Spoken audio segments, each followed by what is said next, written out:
Thank you for joining Jacob City Fishing, where the goal is learning to live in the great outdoors found as we walk outside of our homes into nature and society. Colossians 1:15 through 23. He is the image of the invisible God, the firstborn of all creation. For by him all things were created in heaven and on earth, visible and invisible, whether thrones or dominions or rulers or authorities. All things were created through him and for him. And he is before all things, and in him all things hold together. And he is the head of the body, the church. He is the beginning, the firstborn from the dead, that in everything he might be preeminent. For in him all the fullness of God was pleased to dwell, and through him to reconcile to himself all things, whether on earth or in heaven, making peace by the blood of his cross. And you, who once were alienated and hostile in mind, doing evil deeds, he is now reconciled in his body of flesh by his death, in order to present you holy and blameless and above reproach before him. If indeed you continue in the faith, stable and steadfast, not shifting from the hope of the gospel that you heard, which has been proclaimed in all creation under heaven, and of which I, Paul, became a minister. As we've said before, everything was made for him and through him. We see that in verse 16, that all things have been created through him and for him. So he is the one that we should be looking to bring glory to make happy, to please, as Paul has stated before.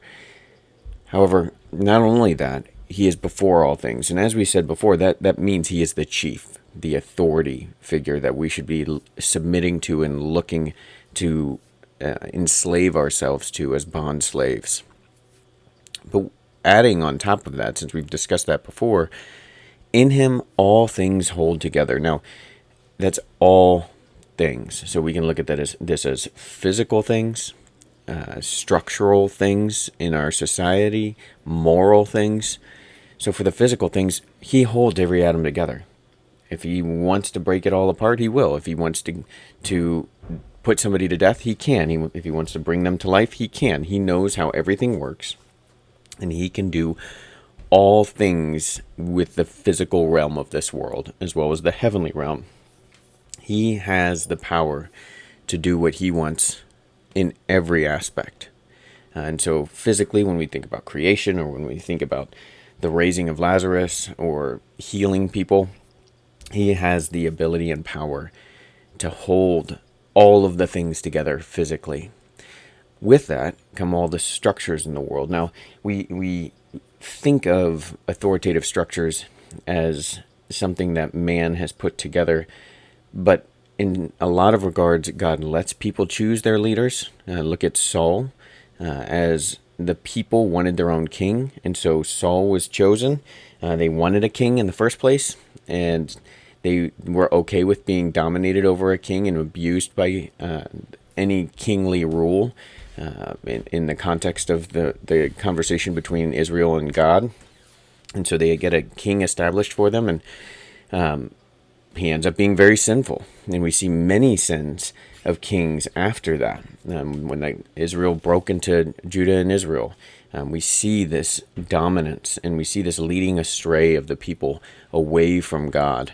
But he allows the sinfulness of man to have outcomes in the structural format of the leadership that's there. We look at, even now, I have no doubt that, the church is synchronizing itself within the world in the United States, and so they're becoming meshed together, and so the desires of the people are getting seen through the leadership that's elected in our country. So we can't blame him for the people that are there when he allows for the people here to choose who they want to rule over them. And if it has outcomes that are awful or atrocious, such as abortion or inflation or whatever the case may be, then that is the fault of the people, not of God. On top of that, the moral reality of the world is held together by God. God doesn't allow things to get as bad as it possibly could be in every moment. We don't see sexual aggression on such a level that every single moment of every day, every man is a wild beast going after all the females, as evolutionists would maintain that humans are just animals. But what we have is a controlled environment where God enables his followers to set a standard. He doesn't allow people to be fully at the extent of the peak of evil every moment of every day. Not everybody is a Hitler. So, some things to consider today: that he holds all things together.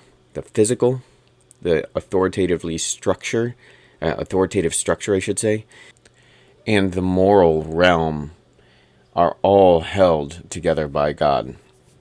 So the question is, do you really believe that? Do you know that he holds all things together? Do you recognize the authority and power of God today? God alone has all things in his hands. He holds it together. He is the steadfast controller of all things. And you can go to him knowing he maintains all things. Even if the world is sinful, he is steadfast. Thank you for taking a moment to consider what God has to say during your adventure outdoors. Please click the subscribe button below along with the notifications button on the YouTube channel so you learn how to survive and thrive in these great outdoors.